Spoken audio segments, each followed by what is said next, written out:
Hello everyone, मैं दिव्या शर्मा और आप सभी को मेरा नमस्कार। पिछले वीडियो में हमने बात की थी राजस्थान के भौतिक विभागों में अरावली पर्वतीय प्रदेश की। आज हम उससे आगे बात करेंगे राजस्थान के पूर्वी मैदान की। यह है इसका तीसरा भौतिक विभाग। इसमें पहले नंबर पे हमने उत्तर पश्चिम मरुस्थलीय प्रदेश को पढ़ा था, दूसरे नंबर पे हमने पढ़ा था अरावली पर्वतीय प्रदेश को और तीसरे नंबर पे हम पढ़ेंगे पूर्वी मैदान को। यह गंगा यमुना का बेसिन है जो कि जो इन दोनों नदियों के जलोढ़ों द्वारा निर्मित है, जिसे राजस्थान का पूर्वी मैदान कहते हैं। इसका सीमांकन जो पश्चिम में है, पूर्वी मैदान का सीमांकन पश्चिम दिशा में 50 सेंटीमीटर की समवर्षा रेखा करती है, जो कि अरावली रेखा के रूप में, अरावली पर्वतमाला के रूप में विद्यमान है। जो इसका पूर्वी और उत्तरी पूर्वी है वह विंध्य कगार भूमि, जो विंध्यांचल पर्वत है, पठार है, वह है। और जो इसका उत्तरी सीमांकन है, उत्तरी दिशा है, उसका सीमांकन अलवर की पहाड़ियाँ करती है।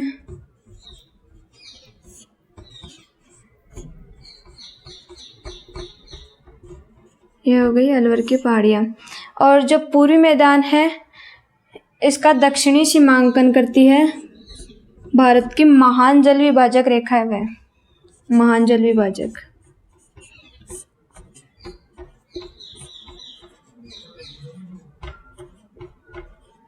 इस प्रकार इसकी चारों दिशाओं का सीमांकन हो गया।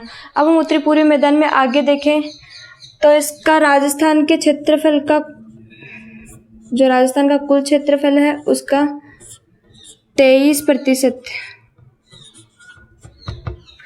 क्षेत्र है, उसमें ये पूर्वी मैदान विस्तृत है।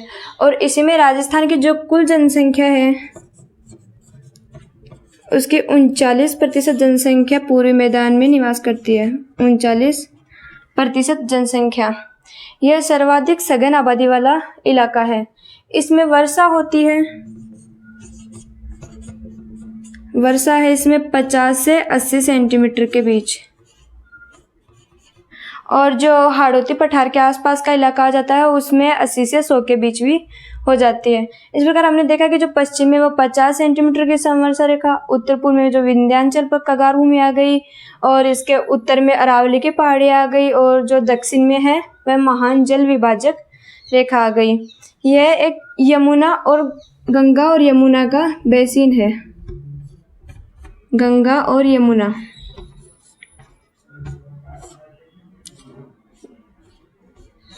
यह गंगा और यमुना नदी का बेसिन है।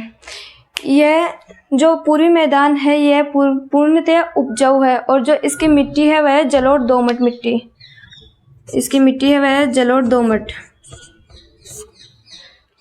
इस प्रकार से हम देख रहे हैं कि जो इसका पश्चिम, उत्तर पूर्व और दक्षिण एरिया, क्षेत्रफल, जनसंख्या और इसमें वर्षा है इसकी 50 से 80 सेंटीमीटर है। इसमें मुख्यतः चना, मक्का और कपास, गन्ना, ये सब फसलें होती है। और जो इसमें मुख्य वन है वे हैं दक्षिण में आगे इसके शुष्क सागवान वन,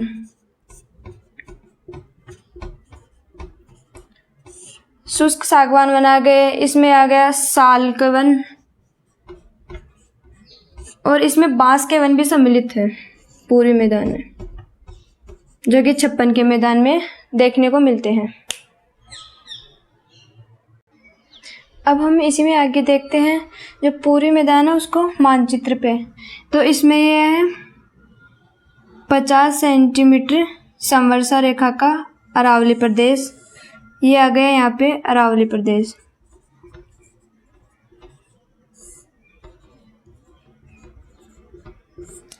यहाँ पे 50 सेंटीमीटर समवर्षा रेखा के साथ में अरावली प्रदेश आ गया। जो अरावली प्रदेश है उसी का पूर्वी भाग है ना, उसी को पूर्वी मैदान कहते हैं।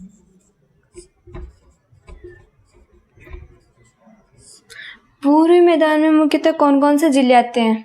पूर्वी मैदान पे यहाँ पे अलवर आ गया, ये भरतपुर आ गया, फिर इसके बाद में नीचे करौली का भाग आ गया, सवाई माधोपुर आ गया, जयपुर आ गया यहाँ पे, फिर टोंक आ गया, भीलवाड़ा आ गया नीचे, और डूंगरपुर, फिर डूंगरपुर यहाँ पे आ गया, फिर यहाँ पे बांसवाड़ा आ गया, इधर प्रतापगढ़ आ गया, यहाँ पे चित्तौड़गढ़ आ गया।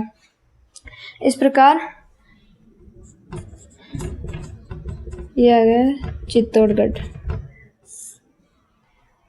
इस प्रकार इसमें अलवर, भरतपुर, करौली, सवाई माधोपुर, जयपुर, दौसा, टोंक, भीलवाड़ा, डूंगरपुर, बांसवाड़ा, प्रतापगढ़ और चित्तौड़गढ़ ये सभी जिले सम्मिलित किए जाते हैं। अब इसको पूरी मैदान को भी वहाँ की जो जलवायु प्रक्रिया है उन सभी के आधार पे इसकी जलवायु है आर्द्र जलवायु। इसकी जलवायु आर्द्र जलवायु है। तो वहाँ की जलवायु और वहाँ के कटे फटे प्रदेश, समतल मैदान और समरूप मैदान के आधार पे 3 उप प्रदेशों में विभाजित किया जाता है। उप प्रदेश इसके 3 हैं। ये पूरे मैदान के 3 उप प्रदेश हैं। इनमें पहले नंबर पे है बाणगंगा, जो कि जयपुर में बैराट की पहाड़ियों से इसका उद्गम होता है। बाणगंगा बनास का मैदान,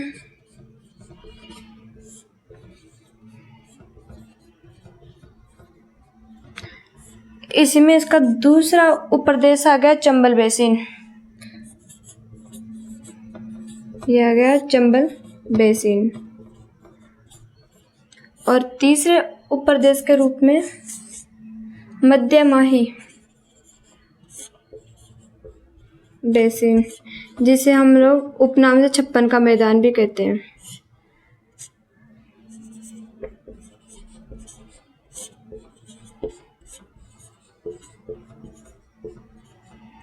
इस प्रकार से इसके 3 उप प्रदेश हो गए। अब हम इसमें देखते हैं बाणगंगा और बेसिन का बाणगंगा और बनास का जो मैदान है वह ये आ गया पूरा उत्तर का, उत्तरी पूर्वी। और जो चंबल है वह यहाँ पे चित्तौड़गढ़ के भैंसरोडगढ़ से इसमें प्रवेश करती है, 84गढ़। ये इसका आ गया चंबल का अपुआ तंत्र। और जो इसके नीचे आ गया 3 जिलों में वह आ गया मध्य माही बेसिन। जो माही नदी है उसका उद्गम मध्य प्रदेश से होता है और ये बांसवाड़ा के खांडू गांव से राजस्थान में प्रवेश करती है, जो इसका 56 का मैदान वहाँ पे निर्मित करती है। तो इस प्रकार इसके 3 उप प्रदेश आ गए। चंबल नदी है जो भारत में सबसे ज़्यादा उत्खात भूमि के रूप में मानी जाती है, और चंबल के जो सबसे ज़्यादा बीहड़ है वो सवाई माधोपुर जिले में हमें देखने को मिलते हैं। और जो माही नदी है वह वो कर्क रेखा से 2 बार गुजरती है, अर्थात कर्क रेखा को 2 बार काटती है माही नदी। और जो माही नदी है उसमें माही, सोम, जाखम इन तीनों के संगम पे, त्रिवेणी संगम पे बेणेश्वर धाम बना हुआ है, जिसे आदिवासियों का कुंभ भी कहते हैं। और ये जो माही नदी है ये आगे जाके खंबात की खाड़ी में, कच्छ के रन से खंबात की खाड़ी में गिर जाती है और अरब सागर में मिल जाती है। बाकी की 2 नदियां हैं, जो बनास नदी है, बाणगंगा नदी है, और ये चंबल नदी है। ये दोनों बनास की सहायक नदी है और चंबल की सहायक नदी बनास नदी है। चंबल नदी में जो बनास है वो टोंक में, सवाई माधोपुर टोंक में जाके जो रामेश्वर घाट है वहाँ पे मिल जाती है। वहाँ पे भी त्रिवेणी संगम है।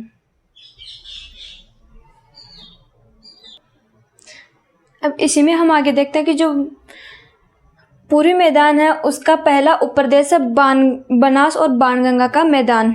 तो इसमें हम देखते हैं कि जो बनास नदी है उसका उद्गम तो है खमनोर की पहाड़ियाँ, जो कुंभलगढ़ दुर्ग से 5 किलोमीटर दूर अवस्थित है राजसमंद जिले में।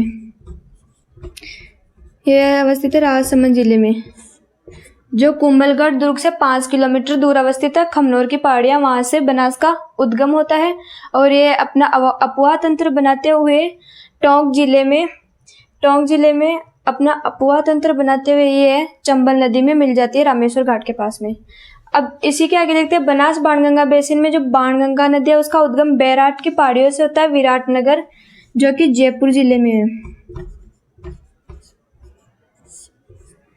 इसमें जो बनास बाणगंगा का जो बेसिन है उसकी जलवायु उष्ण आर्द्र है और यहाँ की जो वर्षा है वो 65 से 70 सेंटीमीटर के बीच होती है।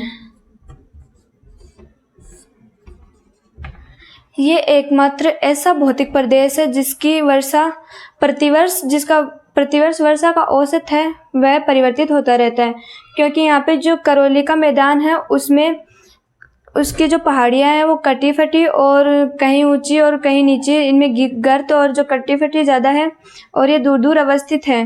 तो इस वजह से यहाँ की वर्षा प्रभावित होती रहती है और इसके पश्चिम में जो पश्चिमी अरावली पर्वतीय प्रदेश है उसकी वजह से यहाँ की वर्षा प्रभावित होती रहती है। तो ये प्रतिवर्ष इसका औसत है वह परिवर्तित होता है। अब इसमें हम देखते हैं जो इसका आगे का भाग है मालपुरा करौली का भाग, ये मालपुरा टोंक जिले में आता है।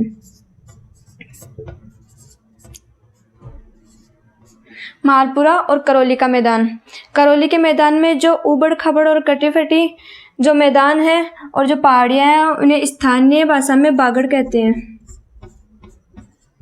स्थानीय भाषा का बागड़ शब्द इनके काम में लिया जाता है। और जो मालपुरा करौली का मैदान है उसमें जो औसत ऊंचाई है वहाँ की 280 से 400 मीटर के बीच में है। इसी प्रकार जो बनास और बाणगंगा बेसिन है वहाँ की औसत ऊंचाई में अंतर है 150 से 300 मीटर, 150 से 300 मीटर के बीच में ये आता है। अब हम इसमें आगे इनका अपवाह तंत्र देखते हैं। जो राजस्थान का पूरी मैदान है उसमें जो बनास और बाणगंगा बेसिन है यहाँ पर पहाड़ियों का अनाच्छादन जिसमें अपर्दन और अपक्षय दोनों प्रक्रिया शामिल की जाती है उसका प्रभाव स्पष्ट रूप से देखने को मिलता है। ये जो है निश और शिष्ट इन दोनों से निर्मित सेल है यहाँ पे। अब यहाँ पे हम देखते हैं कि जो नदियों हैं वहाँ पे इस पर अनाच्छादन होता है, अपक्षय अपर्दन दोनों। तो इस स्थिति में जो मैदानी भाग है वहाँ पर कांपीय मिट्टी और जलोढ़ मैदान बन जाते हैं और जो कांपीय मिट्टी है वह जमा हो जाती है। इन्हीं के बीच में जो कहीं कहीं जो टीलेनुमा जो आकृति होती है कांपीय जमाव के बीच में उसे पिडमॉन्ट कहते हैं। पिडमॉन्ट के मैदान जो बनास और बाणगंगा के हैं,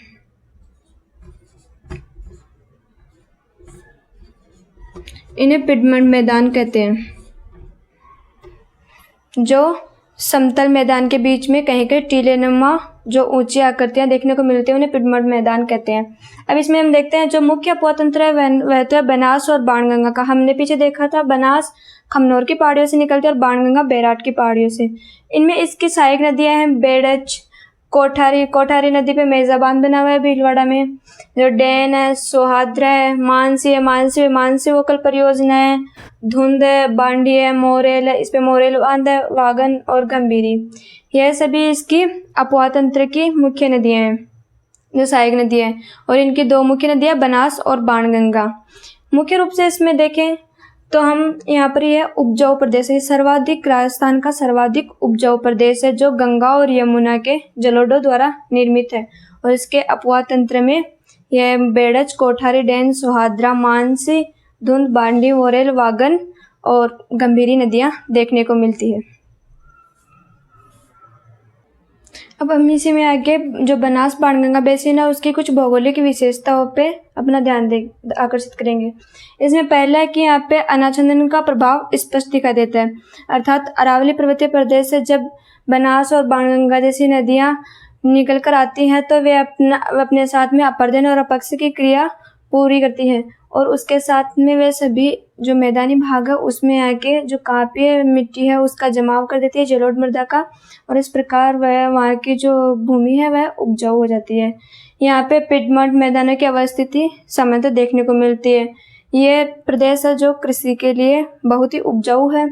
जो मैदानी भाग है वहाँ पे कांपीय जमाव हो जाता है और उन्हीं के बीच में कहीं कहीं टीलेनुमा जैसी आकृति भी हो जाती है। पहाड़ियाँ ऊंची और सघन है। जो करौली मालपुरा क्षेत्र है वहाँ पे पहाड़ियाँ ऊंची और सघन और कटी फटी देखने को मिलती है। और जो इसकी विशेषता है वह यह है कि जो 90% वर्षा है जो वर्षा का वार्षिक औसत है उसकी 90% वर्षा जुलाई से सितंबर में ही हो जाती है। इस प्रकार ये इसकी कुछ मुख्य विशेषताएं हैं। अब हम इसी में आगे देखते हैं जो चंबल बेसिन है। हमने पहले देखा था बनास बाणगंगा बेसिन और अब हम देखते हैं चंबल बेसिन।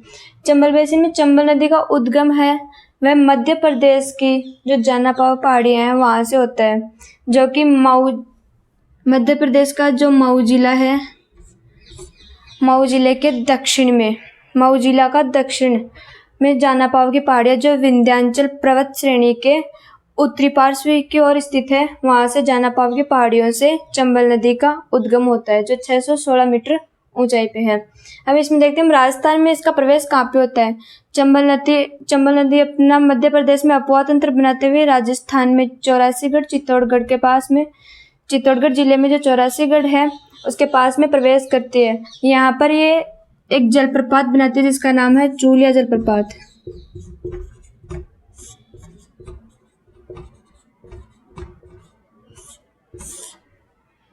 चूलिया जलप्रपात बनाती है। ये वहाँ से गार से होती हुई बहती हुई आती है मध्य प्रदेश में, और राजस्थान में चौरासीगढ़ में भैंसरोडगढ़ के पास में चूलिया जलप्रपात बनाती है। जो चंबल नदी है वह अपने उद्गम क्षेत्र से लेकर और यमुना नदी में मिलने तक अनेक स्थलाकृतियों का निर्माण करती है। उनमें मुख्यतः गार्ज है, जो ये मध्य प्रदेश में बहती है गार्ज आकृति में। नदी का गार है जो जलप्रपात है, उसके रूप में मुख्यतः चूलिया जलप्रपात है। शिप्रिकाएँ हैं जो बीहड़, ये भारत की प्रमुख बीहड़ उत्खात भूमि, जो उत्खात भूमि अपरतित नदी है उसके बारे में जानी जाती है। फिर निक पॉइंट्स का निर्माण करती है ये। अब इसमें हम देखते हैं जो जिले वह शामिल कौन कौन से हैं। इसमें कोटा, बूंदी, सवाई माधोपुर, टोंक, चित्तौड़गढ़ का भी कुछ हिस्सा इसमें आता है। वह चित्तौड़गढ़।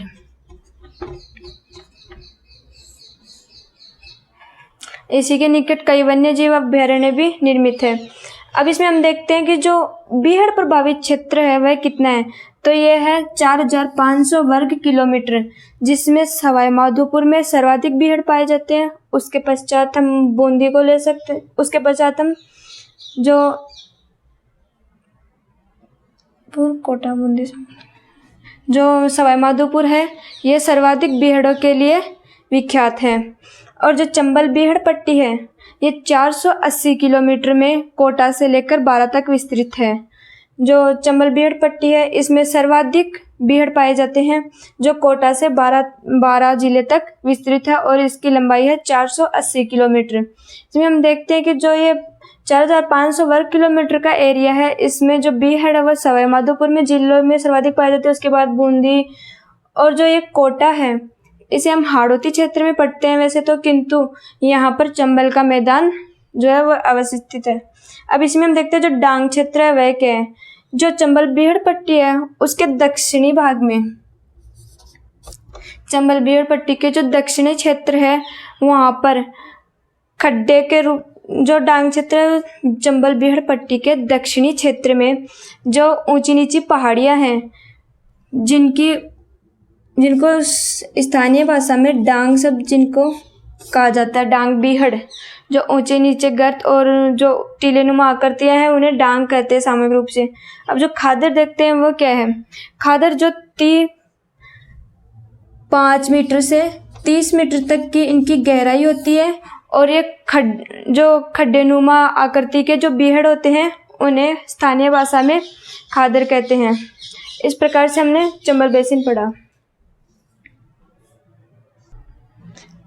अब हम इसी में आगे देखते हैं जो मध्य माही बेसिन और 56 का मैदान है उसे। हम देखते हैं कि जो माही नदी है उसका उद्गम स्थल है अमरोहा जिला मध्य प्रदेश, जो कि विंध्याचल पर्वत श्रेणी से इसका उद्गम होता है।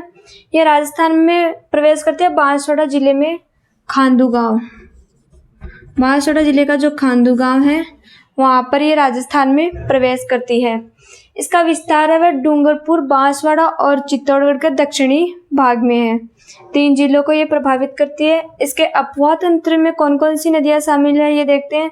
माही नदी है जो वो मुख्य नदी है, और इसकी सहायक नदियों में सोम, जाखम, चाप, मोरन और अनास, ये इसकी सहायक नदियाँ हैं माही नदी की। अब इसमें हम देखते हैं जो माही, सोम और जाखम, इन तीनों के संगम पर बेणेश्वर धाम बना हुआ है डूंगरपुर जिले में। बेणेश्वर धाम है जिसे आदिवासियों का कुंभ भी कहते हैं, यह है डूंगरपुर जिले में। ये माही, सोम और जाखम इन 3 नदियों के संगम पे, त्रिवेणी संगम पे बना है बेणेश्वर धाम। इसके जो अपवाह तंत्र है मध्य माही बेसिन नदी का, इसके अपवाह तंत्र में जो स्थलाकृतियाँ मिलती हैं उनकी औसत ऊंचाई 200 से 400 मीटर के मध्य है। और जो इसमें वागड़ प्रदेश प्रमुखतया पूछा जाता है कि जो वागड़ प्रदेश है वह कौन कौन से जिलों में है, ये किसे कहते हैं, तो ये डूंगरपुर और जो बांसवाड़ा, इन दोनों जिलों का जो मैदानी और पर्वतीय भूभाग है उसको सामूहिक रूप से वहाँ की स्थानीय भाषा में वागड़ प्रदेश बोला जाता है। जो माही बजाज सागर बांध है वह माही नदी पर बांसवाड़ा जिले में बना हुआ है। इसकी एक विशेषता ये भी है जो माही नदी है वह कर्क रेखा को 2 बार काटती है। और जो माही नदी की सहायक नदियाँ हैं जो सोम, जाखम, चाप, मोरन, अनास इत्यादि जो नित्यवाही और वर्षाकालीन नदियाँ हैं, इनकी जो ढाल प्रवणता है वह इतनी अधिक है कि यह विश्व में कहीं और देखने को नहीं मिलती है। जो इनकी ढाल प्रवणता है वह 8 से 12 मीटर प्रति किलोमीटर है। ढाल प्रवणता क्या है इनका? 8 से 12 मीटर प्रति किलोमीटर। यह है सर्वाधिक ढाल प्रवणता लिए हुए हैं इसकी जो सहायक नदियां हैं। और इस पे माही बजाज सागर बांध बना हुआ जो बांसवाड़ा जिले में है। जो ये मध्य माही बेसिन है इसी में हम आगे देखते हैं छप्पन का मैदान। छप्पन का मैदान है वह प्रतापगढ़ और बांसवाड़ा जिला, जो प्रतापगढ़ और बांसवाड़ा जिला है, इन दोनों के मध्य का जो मैदानी भूभाग है वहाँ पे 56 गाँव का समूह है। 56 ग्रामों का समूह है जिसे सामूहिक रूप से 56 का मैदान कहते हैं। ये 56 ग्राम वहाँ पे समूह है इन 56 ग्रामों का, जिसे 56 का मैदान, इसलिए इसे 56 का मैदान कहा जाता है, जो कि बांसवाड़ा और प्रतापगढ़ इन 2 जिलों में विस्तृत है। यहाँ पे वर्षा है वह 100 सेंटीमीटर तक होती है। और जो यहाँ की फसल है वह मक्का, चावल, चना, गन्ना और कपास है। जो मक्का है वह बांसवाड़ा में सर्वाधिक मक्का होता है। अब यहाँ पे वन है जो शुष्क सागवान वन और बांस का वन और जो साल के वन, जो सागवान वन और बांस वन है वह यहाँ पे अधिकता में पाए जाते हैं, और जो साल का वन है वह भी यहाँ पे अधिकता में पाया जाता है। यहाँ की मृदा कैसी है? उपजाऊ मृदा है। यदि हम राजस्थान को मृदा के आधार पर इनका जो विभेदीकरण देखें तो इसमें हम देखते हैं कि यहाँ पे अल्फीसॉल्स और एंटीसॉल और अल्फीसॉल्स की अधिकता पाई जाती है जो पूर्वी मैदान है उसमें। इस प्रकार से हमारा 56 का मैदान और मध्य माही बेसिन ये पूरा हुआ। इस प्रकार से आज हमने जो राजस्थान के भौतिक विभाग है उनमें पूर्वी मैदान का अध्ययन किया। इसमें हमने देखा कि जो पूर्वी मैदान है वहाँ की मृदा सर्वाधिक उपजाऊ है। यहाँ पर जनसंख्या की दृष्टि से 39% जनसंख्या निवास करती है, और राजस्थान के कुल क्षेत्रफल का यहाँ पे 23% क्षेत्रफल है पूर्वी मैदान का। और यहाँ की वर्षा 25 से 80 सेंटीमीटर के मध्य होती है। कहीं कहीं पे ये 80 सेंटीमीटर से 100 सेंटीमीटर के मध्य भी होती है। इसमें हमने देखा था कि बाणगंगा है जो कि बैराट की पहाड़ियों से निकलती है, और बनास जो खमनोर की पहाड़ियों से निकलते हैं, उन दोनों का अपोहा तंत्र पड़ा। इसके पश्चात हमने देखा इसका चंबल बेसिन का देखा, और उसके पश्चात हमने माही नदी का और 56 का मैदान, जो उसे मध्य माही बेसिन है उसे 56 का मैदान भी कहते हैं, वह पढ़ा। हमने देखा कि यहाँ पे जो मक्का, कपास, गन्ना इन सब की फसलें की जाती हैं।